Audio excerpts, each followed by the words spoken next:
everybody. I'm your host, Jaime Soretta. On this podcast, we celebrate everything local in Arizona and dare to live bold. That's what they say at Rad Rae. I am with the creator and owner of the company, Taylor Rae Archer. Taylor, great to see you. Yes, so good to see you. Thanks for having me.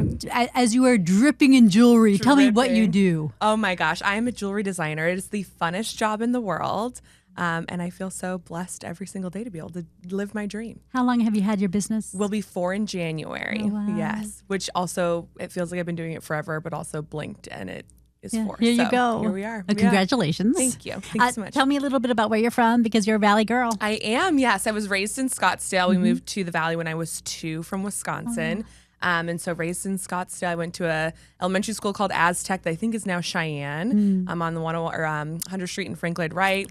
Was a Desert Mountain girl. I went to ASU, but yes, always lived in the Valley. What did you study at ASU? I was actually a metals major at ASU, which is kind of like a funny trajectory. I picked it not thinking I was ever going to do anything in metalworking, but I owned a clothing store with my sister on ASU's campus at the time, and I needed a major that was like really fun and that didn't require a lot of homework outside of school because I really wanted that piece of paper. And so I fell into this metals degree because I went in for art and was like, let me take a couple 3D art classes. And I loved it. And I loved my professor. And, you know, I remember calling my dad being like, I think I'm going to get a degree in metalworking. He goes, do it well. And I was like, all right. So, did not think for the life of me that I would be a jewelry designer in, 10 years after that. But here we are. But while you were going to school, you already had a business? Tell me about this. Yes. So my sister is 10 years older than me. And we always had a dream of starting a boutique together. Yeah. And we're like, maybe when I graduate, we'll figure it out, whatever it may be. And we heard from a mutual friend of ours, through the grapevine that there was this spot on ASU's campus. It was right across from one of the biggest on-campus housing developments. It was right next to the sorority housing. And my sister's like, go look at this. And I was like, okay. And it used to be an old mailroom, but it was in this great little complex. And we met with the leasing agent. They gave us exclusivity. And so we came to our parents with a business plan. We're like, we want to do this. And they're like, cool, do it. And so my sister and I opened a clothing store summer going into my sophomore year of college. Wow. And so, I was working full time. I was a makeup artist at MAC on the weekends and then needed a major that, so I could still get my piece of paper and go to school. And, I really, really wanted a degree.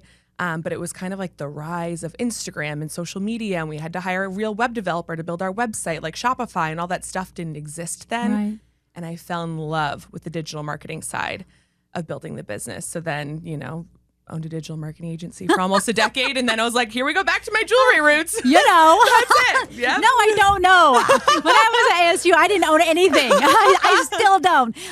But you were always kind of an entrepreneur. Always. Even back to childhood. Tell me about that. Your dad was not surprised about it. No, not at all. Yeah, my sister and I are natural born hustlers, I feel like. But yeah, I was always the kid that had the lemonade stand. We would go to Rocky Point as a family every year for October break. And you would see the kids selling gum on the, downtown Rocky Points like that. And I remember telling my dad, like, I want a whole pack of gum. He's like, yeah, this 5-year-old just wants just wants a pack of gum. So the last day there, he bought me a pack of gum and I start running out the door.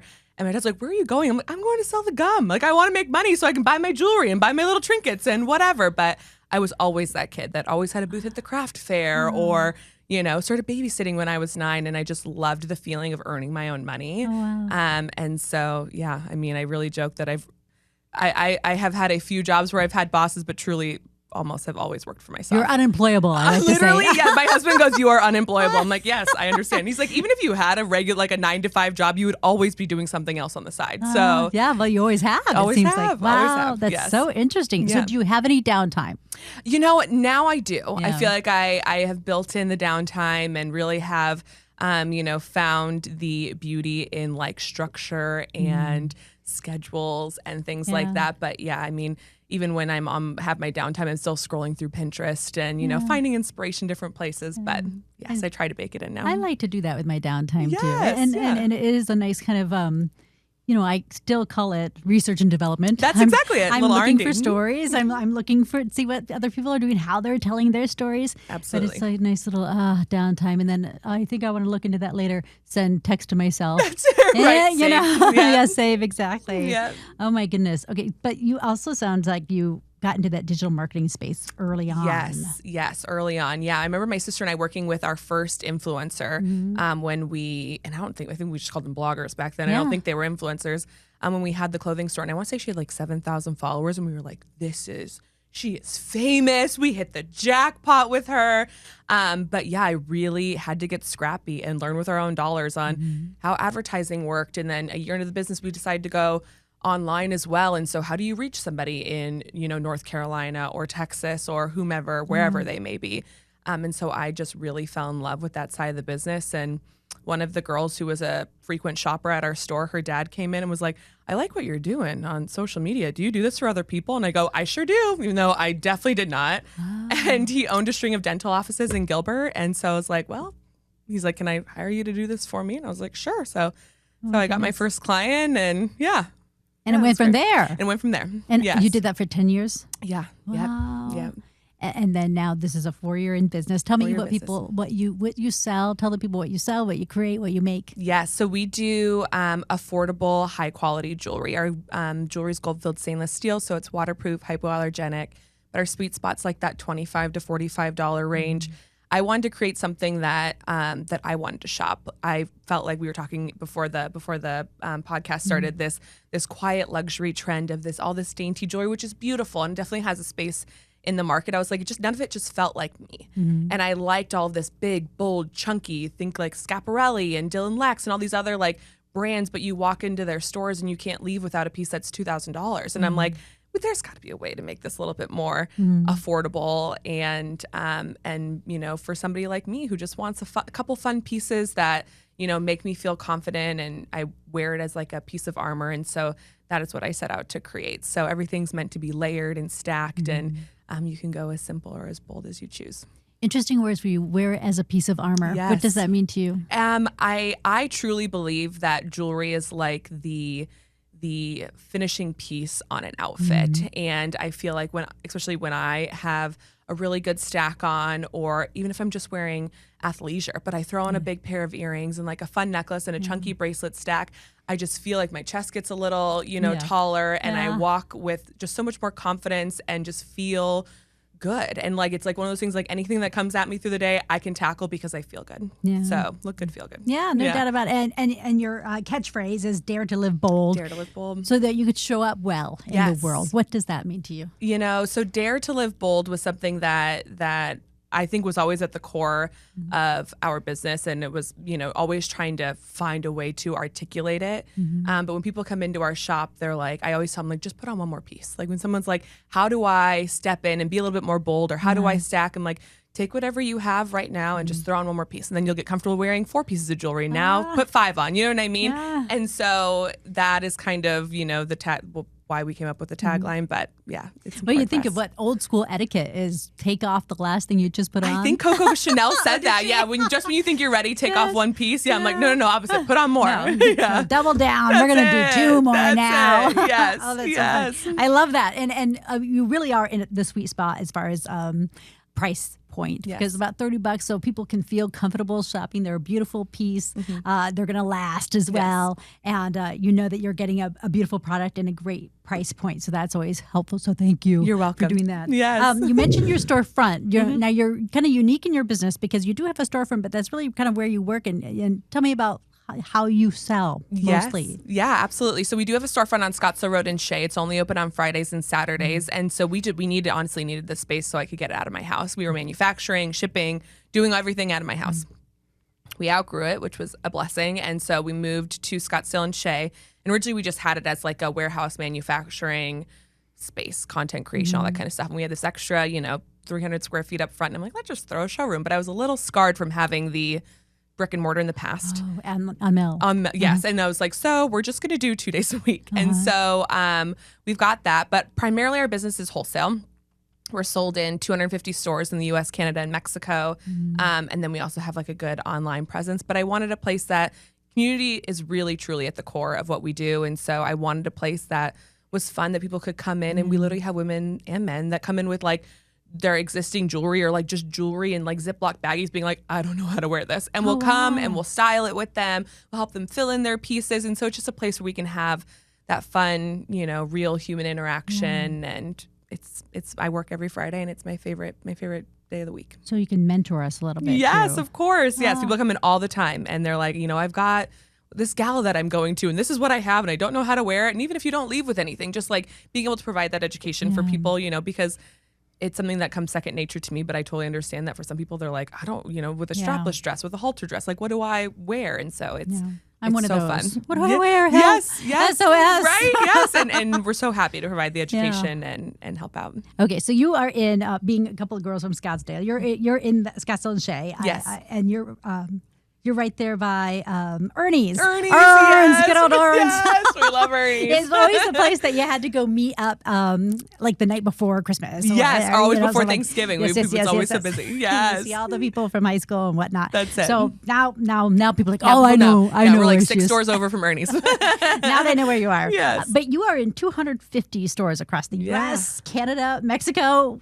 Tell me about this. How'd this happen? Yeah, so I knew early on in the business that I really wanted wholesale to be a big part of what we did, to help grow the brand and grow it, pretty quickly. And I had the education on the other side of it from being a buyer when we had the clothing store, going to Magic and Dallas Market and all this other. What's Magic? Magic is a really big wholesale show that happens throughout the year, 2 times a year in Vegas, 2 times a year in New York, Miami, and Nashville. Wow. And so we would go as buyers and purchase for our stores. And now I'm on the other side of it, where people are coming to me to purchase for their stores.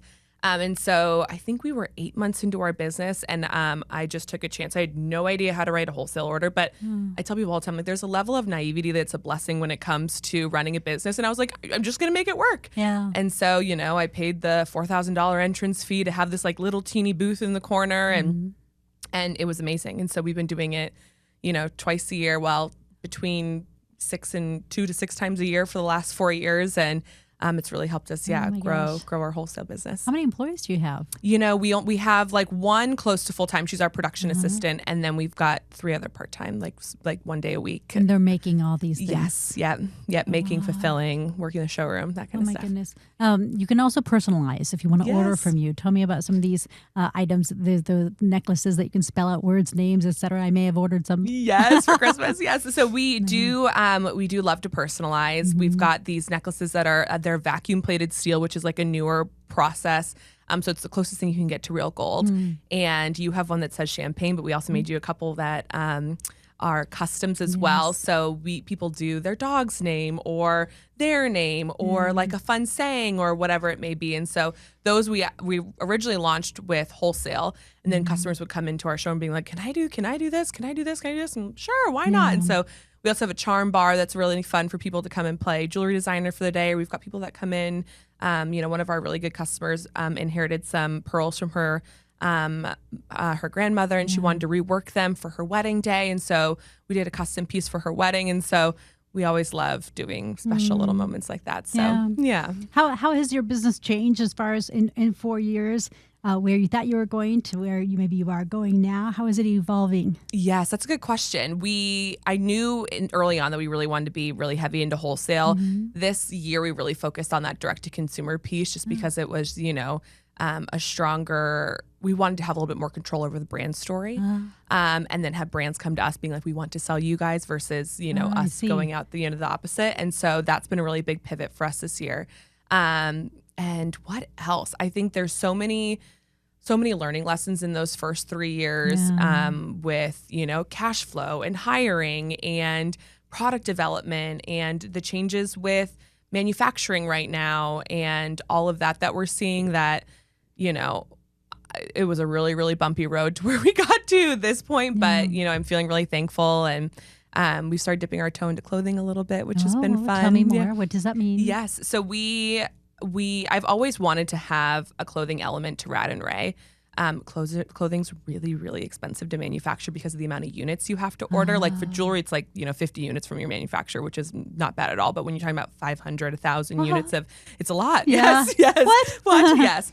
But we really wanted to carry something that we could have small through 3X and all be the same style. I'm a size 14, and so it always sucks when you walk into a store and you're like, oh, we sell plus size, but like this is the stuff if you're a size 4, and then these are the styles if you're a size 14.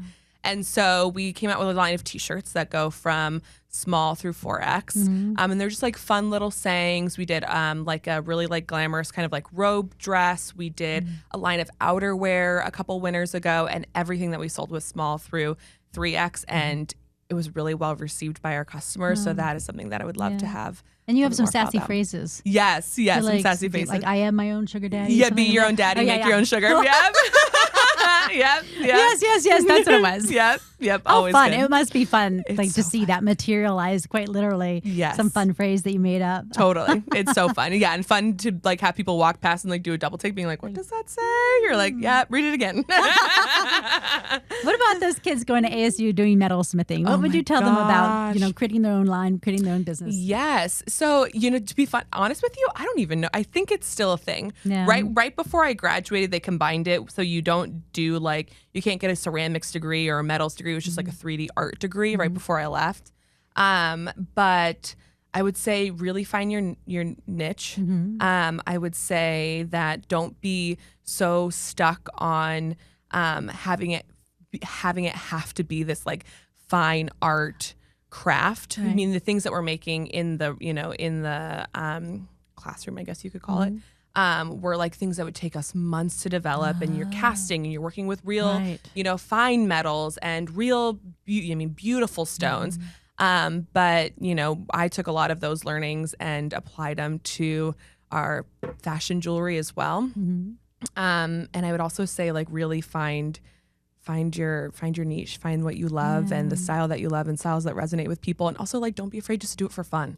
Like not everything has to be monetized, which I have to remind myself a lot because I'm like, I could turn this into a whatever, something else. But if you're doing it just because you love it and you love the art and the craft of it, keep going. Yeah, no doubt about it. Yeah. Thank you for the reminder. Yes, yeah. You are wearing silver today. I'm wearing silver today, which is unusual for me.